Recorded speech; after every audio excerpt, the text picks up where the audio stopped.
네, 강프로입니다. 자, 두산 에너빌리티 보겠습니다. 자, 일단 금요일 날 5.6% 상승해서 끝났습니다. 자, 그리고 최근에 많이 빠졌죠. 이게 왜 빠졌는지를 우리가 알고 있읍시다.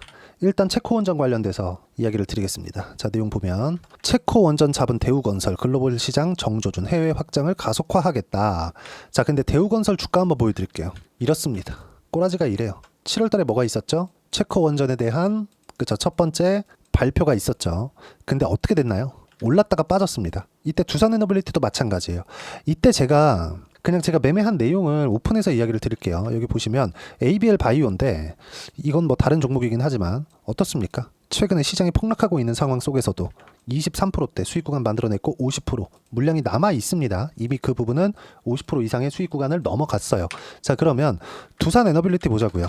자, 내용 보시면 어때요? 이때 구간이죠. 작년 7월 달에 신고가 구간에서 매매 구간을 계속 잡았습니다. 신고가를 만들려면 뭐가 필요하죠? 돈이 필요합니다. 그쵸? 근데 체코 원전에 대한 내용이 나왔는데도 불구하고 확정이 됐는데도 불구하고 어떻게 됐어요? 떨어졌습니다. 저는 첫날에 이렇게 떨어진 부분을 보고 어떻게 했다? 매도 구간을 잡고 그 이후로 매매를 아예 안 하다가 신고가를 다시 올라가는 부분을 확인하고 나서 매매 구간을 잡고 지금까지도 매매 구간을 계속 잡아가고 있습니다. 그러면 지금 떨어진 건 뭐예요? 미증시에 대한 불안함 때문입니다. 미증시 불안은 왜 해요? 관세 때문에. 근데 이 관세에 대한 부분도 시장을 계속해서 흔들 겁니다. 근데 이제는 일단락됐다. 다음 주부터는 한국 시장은 완만하게라도 계속해서 강세 구간을 만들어 갈 거고 그때 강할 수 있는 종목군은 두산 에너빌리티를 포함해서 어떤 종목군들이다? 주도주군들이다. 주도주는 뭐다? 신고가 종목이다. 자, 그러면 두산 에너빌리티와 함께 제가 다른 종목군들 지금은 두산 에너빌리티만 매매하고 있는데 두산 에너빌리티를 작년에 매매했을 때 두산도 같이 매매를 했습니다. 어떻습니까? 신고가에 갔기 때문에 어때요? 14%나 수익 구간을 만들어냈고요. 그리고 나서 매매를 안 하다가 이때부터는 그쵸? 올해 들어서는 두산 에너빌리티만 매매 구간을 잡고 있다.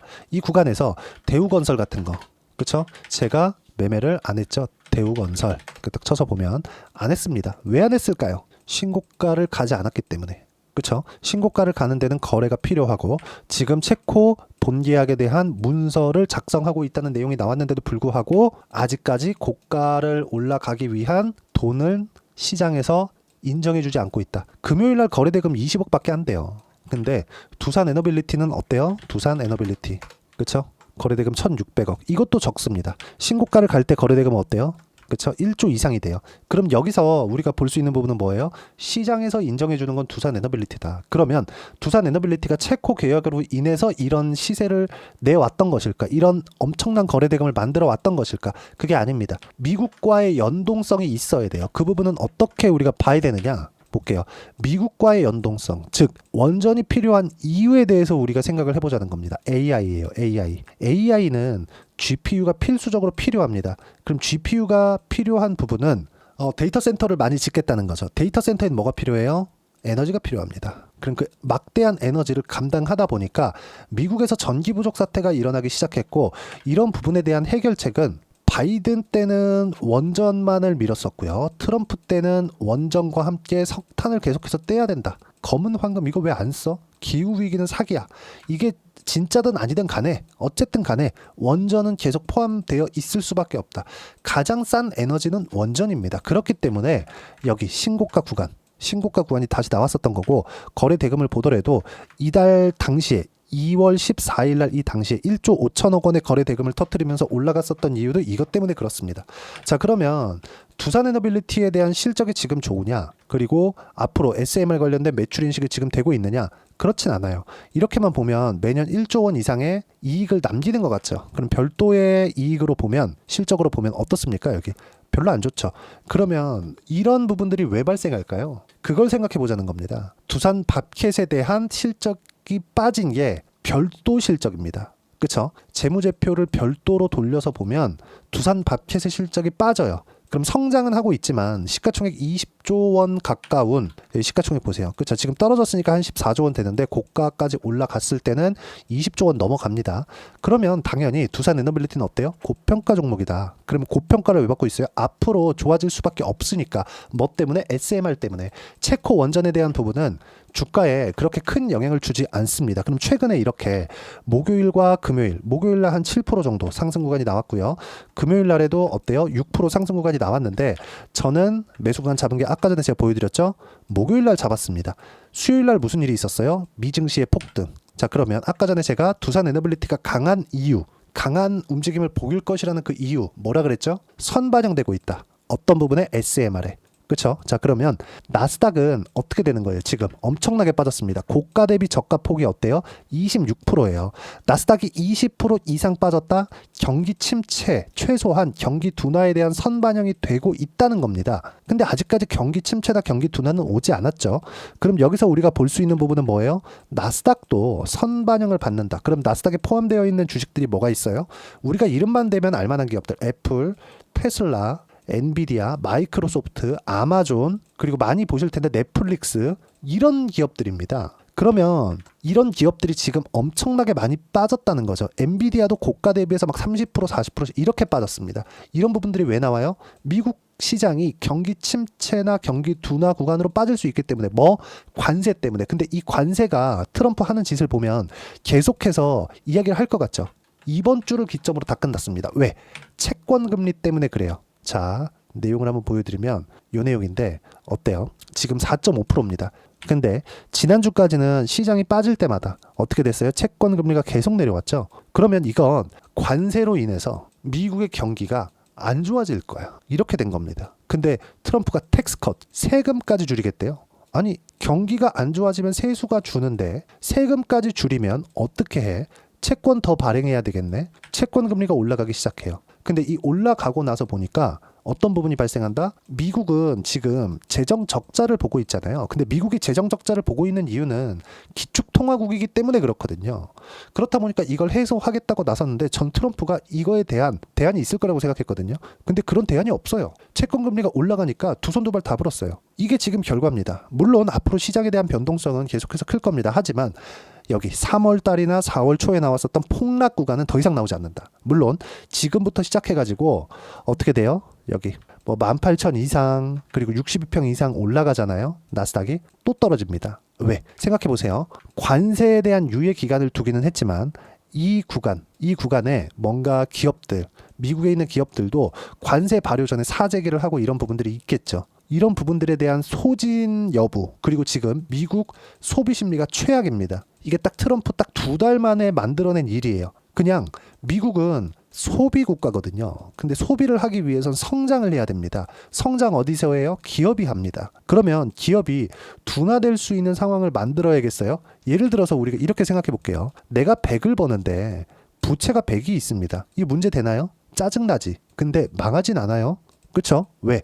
커버되니까. 맞잖아요? 근데 미국은 부채도 있고 그 부채로 민간을 계속 키우고 있는데 민간에 키워야 되는 그런 부분은 꺾어버린다. 지금 트럼프 정책은 뭐냐면 보호무역 들어와, 우리만 클 거야.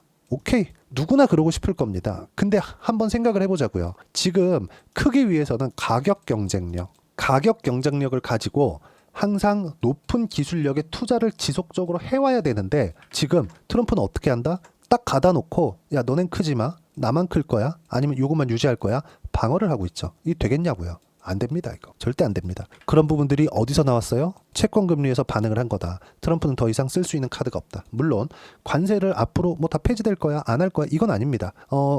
그 트럼프 행정부의 목적 자체가 관세였잖아요. 이걸 폐기하기라는 건 사실상 불가능하겠죠. 하지만 시장이 최소한의 충격을 받았었던 딱 요 정도까지 있죠. 이때는 요날 고점이거든요. 4월 2일 날. 이때 고점 뭐가 나왔었냐면 보편 관세 10%, 상호 관세 없고 보편 관세 10%만 딱 발표가 나왔을 때입니다. 여기까지는 시장이 수용할 의지가 있어요. 그랬을 때도 미국의 성장은 꺾이지 않습니다. 하지만 기술 투자는 계속 해야겠죠. 지금까지 미국 기업들이 했던 것처럼. 그러면 그럴수록 어떻게 된다? 두산 에너빌리티 에너지에 대한 부분이 필요할 수밖에 없고, 지금 두산 에너빌리티는 돈이 없습니다. 가지고 있는 현금이 그렇게 많지 않아요. 그렇기 때문에 자금 조달을 하고 있는데, 그 자금 조달을 하기 위해서는 주가를 끌어올려야 될 수밖에 없어요. 이런 부분까지 반영이 된 거다. 그러면 최근에 왜 빠졌어요? 미국 시장이 어려웠기 때문에. 미국 시장은 언제까지 어려워요? 이번 주가 끝입니다. 물론 다음 주가 돼서라도 변동성은 클 겁니다. 근데 이 변동성도 줄어들 수 있는 상황, 그리고 저가는 나왔다. 저가는 여기부터 올라가잖아요. 아니, 미국 시장으로 보여드릴게요. 나스닥이 올라가잖아요. 올라가면 어떻게 돼요? 또 빠집니다. 하지만 이 저가를 이탈할 수 있는 상황은 안 나옵니다. 만약에 이탈하게 되면 여기 미국 10년물 국채가 5% 이상 간다고 생각하시면 돼요. 이때는 어떻게 돼요? 연준이 나옵니다. 연준이 나와서 국채를 쓸어 담아야 돼요. 어쩔 수가 없어요. 이건 수요를 인위적으로 만들어주는 거죠. 왜? 미국이 부도나니까. 지금 트럼프가 2달 동안 한 행동이 이겁니다. 저는 이 내용을, 지금까지 제 영상을 봐오신 분들 아실 거예요. 제가 지지난주 정도부터 해가지고 미국 시장 흔들릴 텐데 채권 금리가 올라가는 구간, 채권 금리만 딱 보고 우리가 매매를 하자. 제가 딱 요때 정도였거든요. 채권 금리 떨어지면 3.6%까지 떨어질 수 있고, 이때 가서 두산 에너빌리티를 쓸어 담거나, 아니면 채권 금리가 급격한 변동을 보였을 때 두산 에너빌리티를 포함해서 주도주들을 쓸어 담자. 이렇게 이야기를 드렸거든요. 왜 그러냐면 보세요. 이렇게 떨어진 건 왜 떨어진 거예요? 야, 경기가 너무 안 좋아. 그러니까, 아니, 반대로 경기가 너무 안 좋을 것 같아. 선반영이니까. 그쵸? 안 좋을 것 같으니까 채권을 사기 시작한 겁니다. 사기 시작하다 보니까 지금 상황이 어떻게 됐어요? 이거 경기가 안 좋은 게 아니라 미국에 대한 돈을 못 받을 수도 있겠는데, 국채 수요 자체가 망가질 수도 있겠는데, 이걸 가지고 여러 가지 설들이 돌죠. 중국에서 압박을 하기 위해서, 중국이 미국 국채 최대 보유국이거든요. 중국에서 계속 매도하고 있다, 이런 이야기를 하고 있는데, 이거는 우리가 확인할 방법이 없으니까 한 가지 정확한 점, 채권이 올라가는 거, 채권 금리가 올라가는 걸 트럼프는 견딜 수 없다. 즉 미국은 견딜 수 없다. 근데 그걸 인위적으로 한다. 근데 다른 나라는 괜찮아. 근데 미국만 콕 집어갖고 이런다.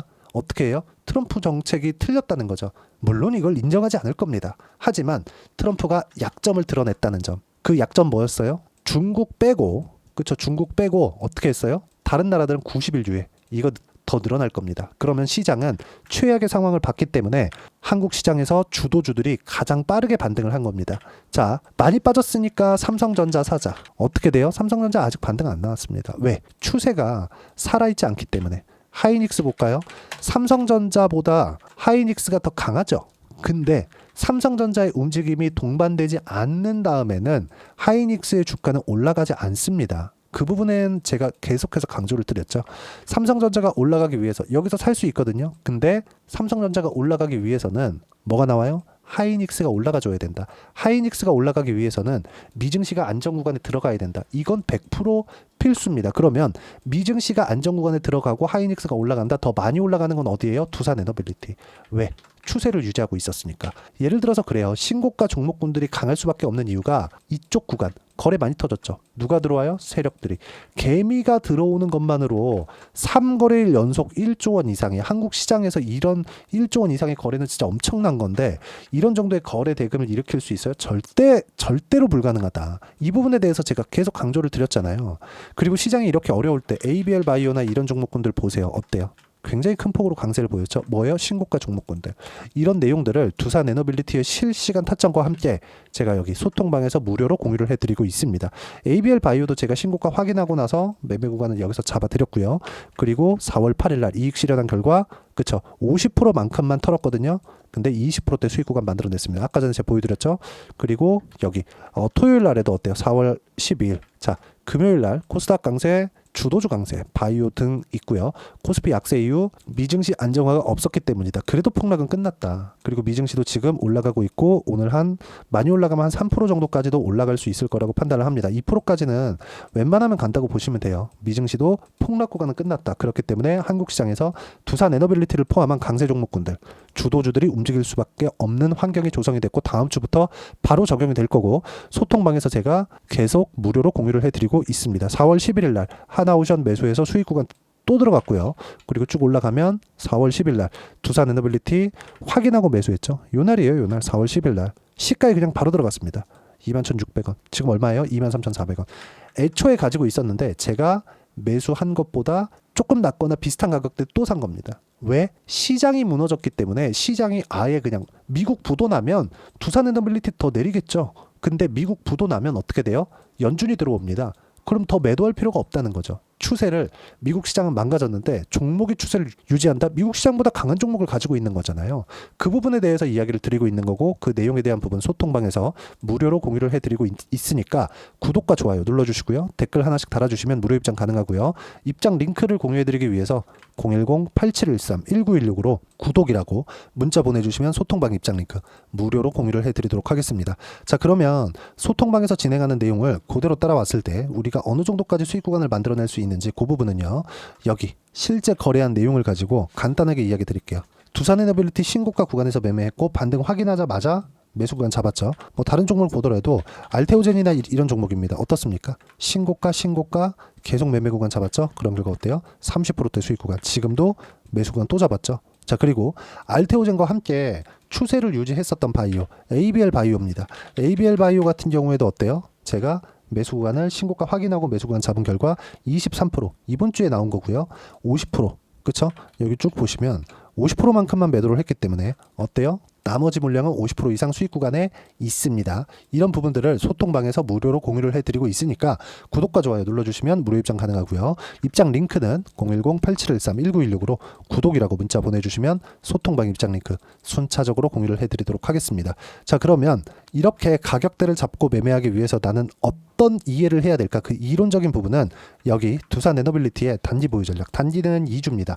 2주 동안 내가 어떻게 수익 구간을 만들어 가야 되는지 그 부분이고 그러기 위해선 가격에 대한 부분 너무 중요하고요. 가격에 대한 이해가 되었을 때 주도주 그리고 신고가 두 가지 내용이 파악이 될 텐데 이 두 가지 내용 모두 무료로 공유를 해드리도록 할 테니까 구독과 좋아요 눌러주시고요. 010-8713-1916으로 두산에너빌리티라고 문자 보내주시면 단기 가격 전략 함께 공유해드리도록 하겠습니다. 자, 관세라는 그 또라이 짓을 하면서 지금 미국 시장 완전히 망가졌는데 그 망가지는 부분이 있다고 하더라도 ABL 바이오 같은 신고가 종목군들은 강했습니다. 두산에너빌리티도 조정을 받기는 했지만 그렇죠? 미국 시장의 안정화에 딱 들어간 그 이틀 어떻게 됐어요? 가장 빠르게 반등을 했다. 다음 주에 더 올라갈 겁니다. 더 올라가는 구간에서 어떻게 우리가 매도 구간을 잡고 다시 매수 구간을 잡아야 되는지 그 내용에 대한 부분은 소통방에서 제가 무료로 공유를 해드리고 있고요. 여기 입장 링크는 요 내용 010-8713-1916으로 구독이라고 문자 보내주시면 무료 입장 가능하고요. 무엇보다도 아까 전에 제가 보여드렸었던 내용 알테오젠을 매매하면서 ABL 바이오 매매하고 23% 수익 구간 만들어내죠. 예를 들어서 한화오션 같은 경우에 보더라도 어때요? 57% 수익 2월 달에 났거든요. 근데 신고가에 매매했죠. 근데 이 이후에 삼성중공업 보면 어때요? 2월 달부터 매매를 해서 17%의 수익 구간 또 만들어냈다. 또 올라가요. 하나오션 여기서 또 샀잖아요. 그쵸? 왜? 하나오션이 가장 조선주에선 대장이니까. 그럼 저는 뭐만 하고 있다? 신고가 주도주. 이건 뭐다? 대장주. 그쵸? 그럼 요 내용 두산에너빌리티와 함께 어떤 종목을 해야 되는지 딱 4월 달에 크게 올라갈 수 있는 종목 제가 딱 한 종목만 준비를 해놨으니까 영상 끝까지 시청하시고요. 모든 분들이 성공 투자하셨으면 참 좋겠습니다. 자, 여전히 시장은 녹록지 못합니다. 이런 상황이 벌어지는 건 어쩔 수 없습니다. 이런 상황에서도 수익이 나는 종목들의 구조는 변하지 않습니다. 즉 대시세 종목에 대한 구조는 변하지 않는다는 거고 실제 제가 소통방에서 지속적으로 이야기를 드리고 있는 내용도 대시세 종목이나 시장 주도주를 공략하는 건 철저하게 가격 분석을 하라고 이야기를 드리고 가격 분석 이후에는 이슈에 대한 파악 그리고 이슈를 파악하고 나서는 다시 내가 얼마에 매수할지 그 타점에 대한 부분을 지속적으로 언급을 하고 있습니다. 자, 근데 생각해 보세요. 시장이 굉장히 어려웠습니다. 어려운 상황에서의 어떤 종목들이 강했냐 보면 반도체와 그리고 바이오입니다. 자, 실제 여기 보면요.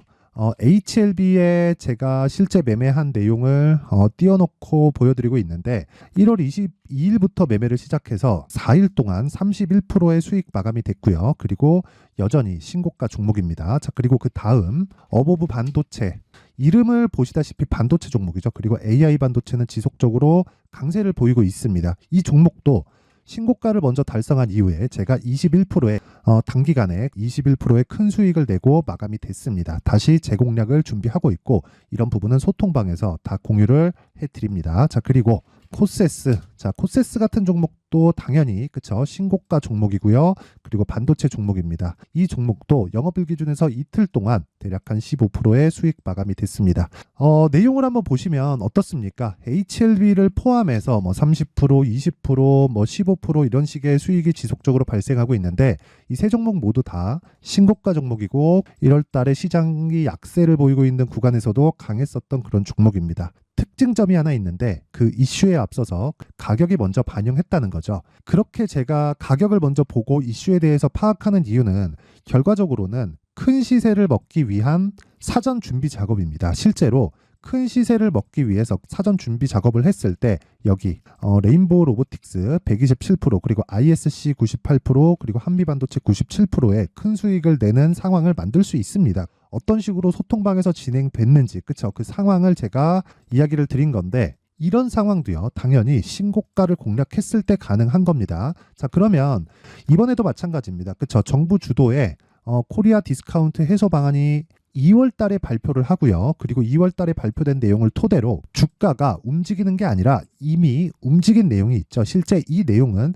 크게 중요한 게 아니라는 겁니다. 실제 움직인 내용을 보면 자 기아차입니다. 실제로 12월 달에 신고가를 만들어 놓고 정부에서 입김을 불어 넣으니까 순식간에 기아차를 포함해서 현대차 같은 거대 기업들의 주가가 2주도 채 되지 않아서 40% 정도의 큰 시세를 냅니다. 자 그러면 우리는 어떤 종목을 봐야 될까요? 이슈를 파악해야 되는 것도 맞지만 철저하게 가격에 맞춰서 매매를 해야 되는 게 당연히 중요합니다. 정부가 주도하는 정책 방향이 있겠죠. 그 방향에 맞춰서 우리가 종목을 찾을 필요가 있다. 자, 그러면 답이 나왔습니다. 정부가 주도하는 방향에 맞춰서 제2의 기아차를 찾는 게 지금은 중요하다. 근데 정부 정책의 방향에 맞게 가자. 그랬을 때 앞서서 제가 보여드렸었던 내용인 여기 레인보우 로보틱스 127% 그리고 ISC 98% 그리고 한미반도체 97%와 같은 수익을 낼 수 있습니다. 물론 시간에 대한 부분은 최소 2주의 시간이 필요하고요. 그리고 최장 3개월 안에 끝내야 됩니다. 자, 기아차의 시세를 보셨던 것과 같이 2월 달에 정부 정책의 방향이 결정되고요. 바로 3월 달이면 시행입니다. 자, 그러면 우리는 거기에 맞춰서 당연히 종목을 찾아야 되고 제가 제2의 기아차를 찾아놨습니다. 제가 아까 전에 소통방에서 이야기를 드렸었던 내용 다 공개를 해드렸는데 그 내용처럼 종목만 받고 싶다 하시는 분들은요. 상단에 있는 제 전화번호로 대시세 자 대시세라고 문자를 보내주시면 정부 정책의 방향에 맞는 종목을 모든 분들에게 무료로 공개를 해드리도록 하겠습니다. 자, 제가 원하는 건 채널 성장이 목적입니다. 자, 그래서 구독과 좋아요 꼭 좀 부탁드리고요. 모든 분들이 정부 정책에 맞는 방향으로 매매를 이어가서 큰 수익 보셨으면 좋겠습니다.